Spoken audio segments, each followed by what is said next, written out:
Hey, thank you so much for joining us today on Music Marvels with Achickwitbeatz Breezy Gipson. We're so happy to have you here with us, and we're excited to get down to what we normally do, right? Oh yeah, man. It's been a heck of a week. And you know what? Snow is bouncing in from all directions. So, it's that time of year, people getting deluged. Hey, I got a buddy in Cleveland.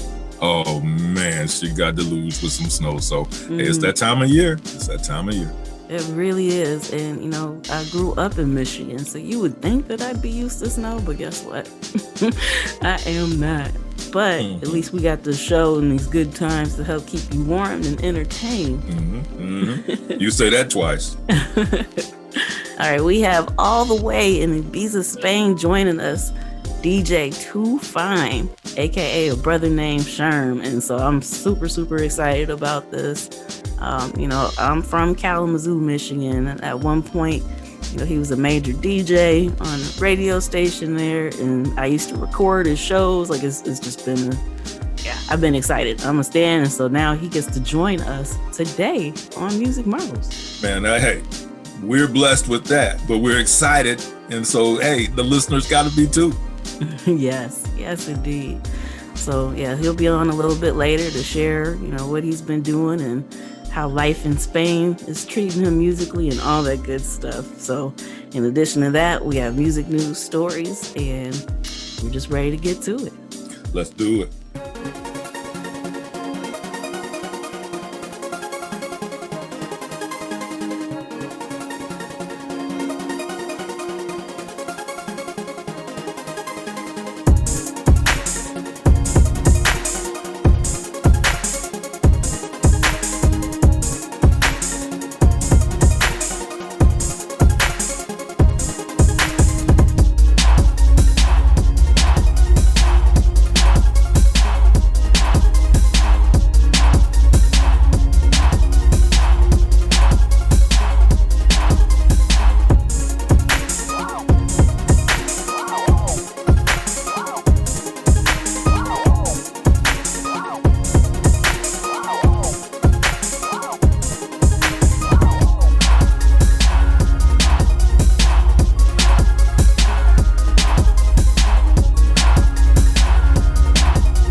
thank you so much for joining us on Music Marvels with Achickwitbeatz and Breezy Gipson. I'm so happy to say that, although he said I shouldn't call him a Kalamazoo legend, but he is the one and only DJ Too Fine. How you feeling? Man, what up, fam? That's good. I'm good. I'm real good, man. Thank you for having me. I really appreciate it. It's good to talk to some Kalamazoo folks. I always say that I went from a boy to a man in Kalamazoo, Michigan. So true. All right. Well, if you could give the people a little bit of background, because I'm in Kalamazoo. My co-host Breezy is in Atlanta, so we got listeners in Australia and hopefully now Spain as well. But if you could give people a little bit of background as to who you are, when you got started with music, and what drives you to do what you do. Sure, I can do that. Well, my government name is Sherman, so let's get that out there. Too Fine just kind of came from me being in Kalamazoo, acting silly, and that name just kind of popped up and it stuck with me, and here I am, as old as I am, still walking around everybody call me Too Fine. I can't even get rid of it if I want to.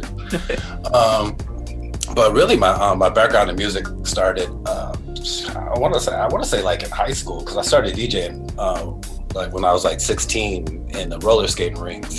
For some of you younger kids, that's what we used to do back in the late 80s and in the 90s. Is we used to go to the skating rink, and you should put some skates on and get your exercise on. But I just started DJing there, like in the suburbs of Detroit, and then I kind of found my love for DJing when I got into a lot of good hip hop, a lot of house, a lot of techno. As you know, Detroit is known for techno. And just when I started seeing other brothers out there that were DJs, I was just like, man, I fell in love with this. And what really got me started was, again, for some old school cats on this station, WJLB 98 FM in Detroit, there was this legendary DJ by the name of the Electrifying Mojo.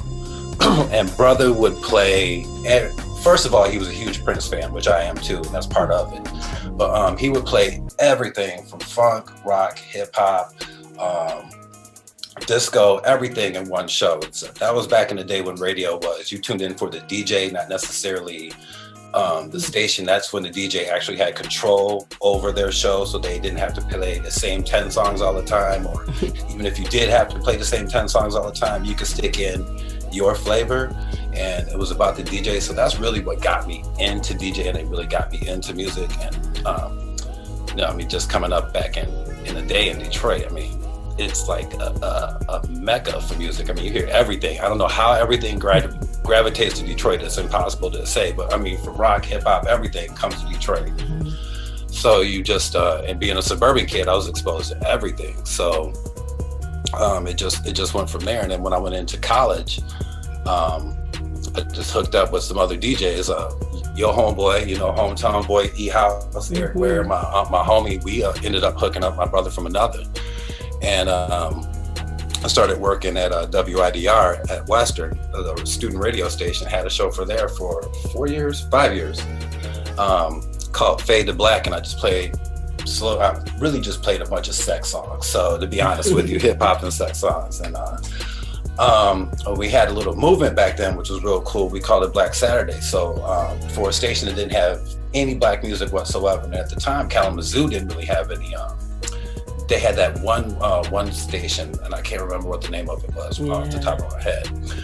But there wasn't really any black music, especially any black contemporary music. So, you're missing out on everything. So we figured that was a good opportunity for us, especially as college students, to give to the masses and to give back to Kalamazoo. Because once I got off campus and I really got into Kalamazoo, a lot of the people I met in Kalamazoo ended up turning into lifetime friends. And hell, my wife's from Kalamazoo. So, we wanted to provide for the people. So we were playing like real good, we were playing everything that we could get our hands on, all the top stuff, hip hop stuff. And we had the whole day on Saturday from morning till night, giving you everything. And so that was a great opportunity to get into it. And then after I graduated, I ended up coming back to Detroit. I interned at JLB for a little bit, and then started DJing just in a couple of clubs, and then started my own work for a wedding company. Moved to Phoenix, started DJing there, had a good wedding company there, was DJing. I also had another radio station there with E-House, because he moved to Phoenix too, called Real Radio. I'll definitely hook you guys up with the link to that because we did some dope shows. And then I ended up moving to Spain, and I've been playing clubs here, and kind of dipped into house music for a little bit, but since the political climate has kind of changed over the last 4 years, I've been becoming a little bit more militant, so my hip hop side is coming back out again. So I've never really changed as far as my dynamic in music, anything like that. I mean, I've always been an R&B, hip hop, and house guy. It's just I always try to make sure that it's quality music. I try to focus on underground artists, unknown artists. Like, I'm a backpack type of hip hop guy, conscious type of hip hop guy. I mean, I love a party jam, don't get me wrong, but I like lyrics, and I like artists that move people and make them, think about things. So when you listen to the lyrics, you're not, well, let me say, with the current state of rap, when you can understand the lyrics, it changes your dynamic. So, but yeah, so I mean, so that's my brief history of me. Just rambling on and stuff. Oh man, no, not rambling at all. That was all very, very fascinating. I don't want to date myself, but I remember listening to your shows and stuff on the station on Wider, and I used to record some of them too. I hope that's okay to admit now these days. No, it's totally okay to admit. You know what? Just before we moved out here, I found a bunch of cassette tapes, ladies and gentlemen. Cassette tapes that still play, yo. I have about 30 tapes, about 30 different shows that I'm gonna try to put them back on digital and put them back out, like on Mixcloud or SoundCloud or something like that. Because I do get some requests sometimes, like, "Hey man, you got any of the old shows?" I'm like, "Man, I do. I just haven't transferred them over." But that's cool. You listen back in the day, man. We really thought we were something back then. We were. It was a big deal. Just to have that outlet, because like you said, I can't even remember the name of that station either, but after a while, like, they used to play more contemporary stuff, but then like right around that time, it was the same stuff that you could turn on and just catch on TV, so it really wasn't interesting to listen to. But then you're showing Wider and stuff, that it catered to that market, that niche that was missing in there, and that was really, really, really important, and kind of shaped who I am musically as well.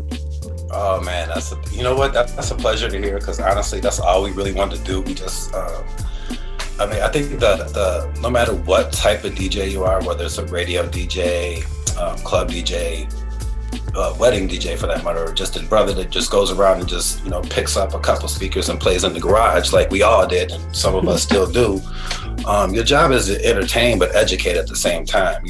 Everybody can play all the hit songs and stuff like that, but I focus on underground music so much because there's so many good artists that, especially back with the way the record industry used to be, that would never get a chance or really get heard. But thank God now that with technology, that things have changed and the record industry isn't the monster that it was when I was really coming up in music. So it gives if you're grinding, it gives an artist a really good chance through social media and the way you can contact and network now to get your music out. And it's DJs or presenters like you and like me, and artists that have maybe a smaller radio audience, but the fact that we're out there and that we can come out to the masses and we can network like we're doing right now, then I think we have a better chance to get those underground artists, like like how we connected, like San Solo. There's a couple really great cats that I know in Phoenix that are just killing the game. And so I'm getting back into radio. Actually, I have a show that's going to be coming up in a couple weeks here, and it's based out of London. And so I'm kind of really excited about that, because with the international audience that I've been able to gain playing here in Ibiza, and then with that station coming out of London, I think that's going to be a chance for me to really be able to give a bunch of artists a lot of exposure that they're not getting, and not pay for it. Right. Which is the most important thing. You don't have to pay for the hits. You don't have to pay me to play your song. I'm going to play it. Trust me, if I dig it, I'm going to play it. If I hate it, I'm going to let you know, and it's not going to get any love. But, I love that chance and that opportunity for it to come back. So it's almost like Wider again, just on a bigger level. Yeah, that's amazing. And one thing that I really, really would love to know is what the difference has been, coming from your background, in Michigan and Phoenix as well, but the difference between what you were doing here and just kind of like how the energy might be a little bit different over there in Spain, like while you're playing the clubs and whatnot. Well, Ibiza is kind of like its own little special anomaly because just Google it and you'll find out. The reputation it has for a party place, and like all the musicians come here, all the DJs come here. Mm-hmm. So everybody has that party atmosphere. And so when I first came here, I really wasn't going to play because for those that don't know, my son Seth is like a huge techno DJ, like international. And so I wasn't even gonna play music here. Like I wasn't gonna DJ, maybe just at a couple of villa parties or for some friends, but people asked me to play. And I saw the opportunity to play the music that I play because there was a niche for it. All of a sudden nobody was really doing that. But it also kind of forced me to go into house music as well because people, play party music here. So I think it's more of you find more music connoisseurs here than you would say just like at your typical club in America, like just your random club in Detroit. Like the random club here or the random audience here, there's going to be, I would say, like 80 to 70% of people that like know the music or appreciate the music, or like even when you're DJing, they understand what you're doing. Like they'll hear a transition or they'll hear maybe a trick that you did that like the average person wouldn't get. So I think the audience is just a little more educated here. Yeah. So it's kind of a little more elite than all the movies and stuff that I've seen have been accurate then. Interesting. Yeah, for the most part. I wouldn't watch, if you're talking about the movie Ibiza named Ibiza on Netflix, that is, don't. I'm just gonna put that disclaimer out there. It's a complete farce. They didn't even film any of the movie on island. That's how bad it was. And the dude that wrote the movie had never been here. He was telling the story. He was telling the story of his assistant who came here. So and then honestly, like that kind of life happens. But to be honest, this is one of those places where, like, if you want to come here and be completely holistic and get into yoga and stuff, which is like my other love, fitness, you can do that and be completely off the grid. If you want to come here and party and get it in, you can do that. If you want to do both, you can do that to the greatest degree on either side. Wow. And you can also just come stay in the middle too. So like it can get crazy, but I think it gets a little bit more of a rugged reputation, or a little bit more rambunctious reputation that it really deserves. But it's the difference that I found here that I like is that people do appreciate Black people music, if that makes any sense. If I'm not, I'm saying that you can't really label it as Black people music, because when it comes down to it, all music is Black music. Let's face it. But it was nice to get the embrace and see that the need for, like, playing some 90s R&B, or playing some, playing hip hop, or, playing more groovy, funky house, as opposed to like, hardcore, just going at it kind of stuff like that. So it was good to see the soulful side of that, and then it helped to be one of the few American Black people in the island too. So that kind of gave me a little insight at the same time. They're like, I want the cool Black dude to come play. I'm like, I'll be the cool Black dude for you. I got you. I'm not English. I'm not African. I'm American. I'm from here. Wow, that's incredible. I'm just fascinated by everything that you're sharing. I know Breezy is too. Oh yeah. Now, for those of you who've just tuned in, you're listening to the voice of our illustrious guest, the one and only DJ Too Fine. Now, I got to throw the Splish Splash in there, the real Splish Splash. Yes, sir. Can you share with our guests, going way, way, way back, share with our guests a little bit about the instant that you knew for sure that this DJ thing, whatever they were doing, you had to learn more, you had to get involved, you had to do, you had to take it to the max. What moment led you to say, this is what I've got to do? Okay, that actually can be broken down into maybe two moments. The first moment, I don't really know when it was. I know I had to be like 12 or 13. Again, I was listening to Electrify Mojo because he came on late at night. So I was supposed to be in bed, supposed to be asleep or whatever. So I'd be with my headphones on, my speaker in my bed, listening to dude. And he got the first live interview with Prince just based on clout. Like, Prince was not talking to anybody, nothing like that. He never did interviews, especially didn't do live interviews. And Prince called in and was like, "What's up, Mojo?" And I was like, "Are you kidding me?" I'm like, this dude has got that much power that Prince called him? I'm like, oh man, I got to get on the air. Like, I can do this.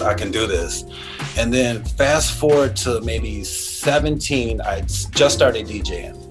And MTV, for those, again, I'm dating myself. MTV was doing that, I forget what the tour was called, but they would group together like a hip hop group, a couple rock groups, a couple pop groups, like whoever was hot right then.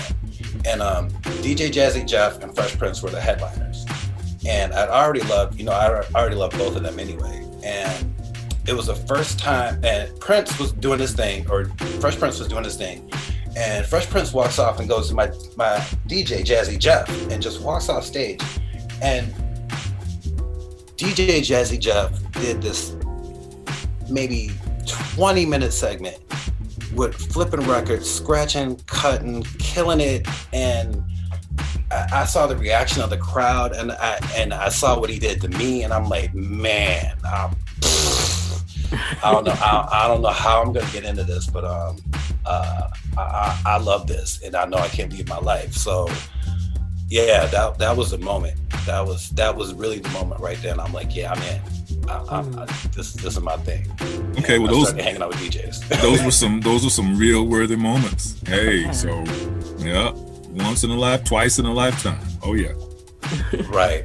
Yeah, it was crazy, but I mean, it's kind of a love for life. I'm like, I'm not even like, I know a lot of people kind of have those aspirations of playing like huge crowds and stuff like that, but I'm more like, especially here, there's a little niche where you can play like small clubs, like maybe like the biggest club I played so far here was maybe like 5,000 people, but it was still kind of an intimate atmosphere. But here, when you get a crowd of like 200, 300, you can just kill them. Man, this is great because you just like eye level with people. They look back at you, you look at them. You know, when you screw up, they look at you. When you drop that track, they look at you. Or when you do something, one person looks at you and says, "I saw what you did right there." And it's, it's just that love. It's cool. You know, it's like anybody who does anything they love. You know, if they get some appreciation for it, they're gonna keep doing it. So, yeah, I'm gonna do that. I'm a DJ for life, no matter on what level. Well, that's awesome. As we get ready to wrap this up in a few, I just want to make sure that you have the opportunity to let everybody know, what you may have coming up in the pipeline, that they can either, tune in, stream, or, whatever it is that you're doing. I know you had mentioned the station, if you want to give a little more information about that, so people can keep up to date with what you're doing. Yeah, that's perfect. Thank you so much for that opportunity. So the show I'm getting ready to start is going to be kind of a continuation of what I did in Kalamazoo. It's still going to be called Fade to Black. It's going to be a couple more different segments, and the music's probably going to be a little bit more adventurous, but it's going to be on Music Galaxy Radio, and I think it's musicgalaxyradio.com if I'm not mistaken, but I'll definitely make sure I post that or whatever when I post this interview and the information for that. But I'm on so that's going to be coming in a couple weeks. So I'm on SoundCloud under a brother named Sherm, kind of in transition with my DJ name, and a brother named Sherm is working because it's changing it because that's a little bit more conscious and that's a little bit where my head's at. But other than that, like, I had a lot of club gigs planned, but, COVID kind of threw the hoops on that. So, yeah, so the radio project's what's coming up, and I've been helping a lot of I've really just been reaching out to producers and everybody who out there who have good music, or friends that I know that have good music, like, to give that to me, because this is a really good opportunity. Like, if you know anybody, to send them my way. Okay. A really good opportunity to get your music played, and get it played on an international level, and get an international audience. At least get a couple more hits, a couple more followers, a couple more purchases on Beatport or whatever you're doing. But I'm really reaching out to all those hip hop artists that I know, those R&B artists, those singers. It's honestly, this next show is for the culture, and I'm not playing. I'm unapologetically Black this time, and that's just real talk. So yeah, that's the plan. That's the plan. But I'll keep you posted when the date comes up. There's been some glitches here and there, but you know what they say, good things. Sometimes you got to work really hard for good things. So that's so true. I'm ready. Man, I'm really, really excited for this. You know, as a longtime fan, I'm still standing. So I'm excited. Right. I appreciate it. Thank you so much, man. I really appreciate it. It's really good to be in. And again, talk to some family, man. You guys feel good. So we're definitely going to keep in touch. Yeah, because, we got to have you back, you know, when your schedule permits. I know it's about to be blowing up pretty soon, too. But, we definitely... let's hope so. Yeah, man, I'd be happy to come back. Again, you know, it's the networking thing. And as long as we have this format and the ability to be on the other side of the world and still communicate and be on the same level, then we definitely need to network and keep that network growing and make sure that we reach out to each other, because you know, the better we are together, man, it's just we just get that much stronger if we all stick together, especially if we're really about that music and about that feeling. Right. I think unified, we're really gonna kill the game, and this is the opportunity. Again, like I was saying, COVID's got everybody sitting down, sorting through their music and sorting through their computer, looking for something new. And this is our opportunity to present something new and get out to the masses. Yes, agreed. I'm splashing with a good vibe because, you know, every moment of that I really understand. It was refreshing, it was informative, and you brought that solid foundation to us. And so we just want great things for you to pop out. So. Man, I appreciate it. I appreciate it, and I'm wishing the best for y'all too, man. And thank you. I'm really honored to know that you guys listen back in the day. So like, I'm over here choked up, but I'm really honored, and I really appreciate you having me on. Really, for real. Thank you. All right. Yeah, we thank you for your time, and can't wait to do it again. All right. Thanks so much, y'all. Peace and be wild. Peace. Peace. What an awesome time. I'm so excited that he was able to come through and rock with us for a little bit, aren't you? Yeah, those are a lot of words of wisdom, great words of wisdom, and it was just really really dope just hearing what he experienced coming along the way. So, I mean, that was a lot of positivity right there. Yes, indeed. All right, now for the music industry news. One of the big stories that broke this week is that Spotify has reportedly invented the AI technology to detect songwriter plagiarism. So the background of this is the way it's supposed to work is they'll have this sheet that they're able to kind of feed into their plagiarism detector, for lack of an actual title right now. But so it'll go through the database and it can determine a set level of plagiarism. So even if it's a plurality of elements such as chord sequence, melodic fragments, harmony, or a similarity value of a song in question. You know, we're using the word detector. That shows what's going on out there. So when they're bringing the detectors out, hey, you better watch out. Yeah, most definitely. So, you know, this can kind of work to alleviate some of the lawsuits and stuff that have been going on. So if this works the way that they say it's supposed to, we're in for some interesting times ahead. Absolutely. So we gonna sit back and watch. We got our binoculars ready. We're sitting back watching. Right. All right, we're gonna get back to some more beats by yours truly, and we'll see you in a bit.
we're back. Also in music industry news, TikTok has made an agreement finally with the International Copyright Enterprise, most often known as ICE.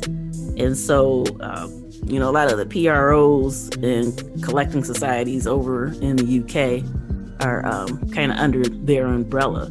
So originally, TikTok had lodged a complaint that they must have thought whatever price they were charging for blanket licensings to be able to use the music on TikTok was too much, but they finally came to an agreement, and that's a good thing. Well, collaborations are made every day and every night.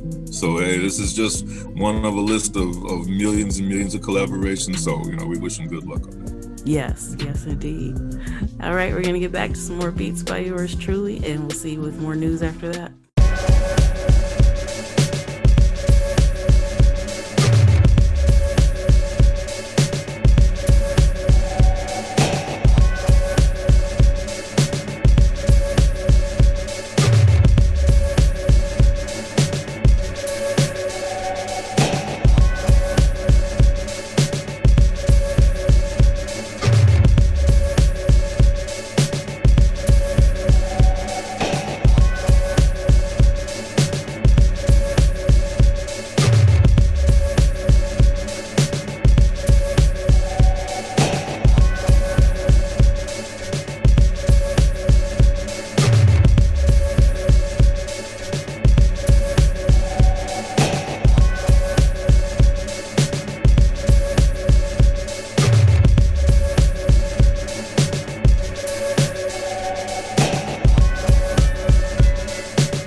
Yes, and we are back. A couple more breaking stories is SoundCloud is changing over CEOs. Kerry Trainor is stepping down, and Mike Weissman will be stepping in for him in January. And so you remember a few years ago when SoundCloud was just about to go completely under. Then they got these investors that stepped in the last minute. Well, that investment helped bring in these two leaders because the guy who's taking over for him was the chief operations officer. So, yeah, I mean, they've been credited for the big turnaround because, as we mentioned last week, SoundCloud was profitable for the first time ever. And so a lot of that's been attributed to their work. So, you know, anytime that you're interested in the business side of music, it's always a good idea to pay attention to who's in charge of what and different shifts, what's happening in the executive world in some of these major companies. Oh yeah, all the time. And then on the positive tip, you know, folks are enjoying a little TikTok video of Sasha Obama and her friends, and you know, they're just kind of doing a little collab and having some positivity and some fun. So might want to check that out. Yes. So it's always nice. We need some lighthearted stuff and some good news in these times. Yeah, especially because the last time I saw Sasha, she was kind of like a little teeny bopper, and you know, so some years have gone by, and you know, they're in there getting their little mature thing on and having some fun. So check that out. Most definitely. And also recently announced was that Jay-Z has become the chief visionary officer of a new cannabis company, TP Holding Corp. So I don't know how many people are aware, but he did announce his new cannabis brand called Monogram last month. And so now Rock Nation's teaming up with this company, and yeah, they're looking for some great things to happen. They're trying to get a foothold in California, you know, since it's blooming in cannabis culture right now. So it's always kind of cool to see music industry execs making lateral moves. Well, you know, you gotta understand, you know, as a rising musician, you gotta keep your vision wide, because there are gonna be some places, some opportunities coming from all directions for you to jump in and make some legitimate income. Legitimate can turn out to be legitimate, large type of income. So don't keep your vision, don't be in a tunnel. Don't just have tunnel vision and, you know, thinking that the mic in front of you, hey, that's going to be your journey. So you got to diversify. And if you see where you can generate some income coming from over here, from over there, you know, a lot of these big folks, you know, who are making some things happen, and they've got 5 or 6 different sources of income. Right. So don't get stuck thinking that mic, and don't make that mic your only source of income. Just spread yourself out a little bit and you see what happens. Yes. Wise words. All right, we're going to get back to some more beats, and we'll be back before we head out for the night. Oh, yeah.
right, it is that time. We thank you so much for joining us and hanging out. And, it's just been a great time, great show. We love doing this every week. And so make sure that you tune in, tell a friend, come back, because we'll be here in the same time, same place, right? Oh, yeah, absolutely. And, staying on that tip for a minute, you got to spread yourself out a little bit and diversify, because there's some well-known folks in the music industry that actually are making some big moves in real estate. And so you say, well, how do you compute those two together? Hey, it works. So, like, again, don't just hold that mic in your hand thinking that that's your ride to success. Spread out a little bit, diversify, see what you can make happen. Absolutely. All right, we'll be back next week with more information, more music interviews, and just a great time for you. Oh, yeah. Oh, and we're still riding off the tails of the birthday week from the birthday girl. Okay, so, sometimes people don't want to just, celebrate that one day. They're celebrating the whole week, and they're celebrating the whole month. So let's make this entire month the birthday month for the one and only Achickwitbeatz. Well, thank you so much. I appreciate that. Real deal. All right, we'll see you next week. Tune in, tell a friend, and we'll see you then. Peace. Peace.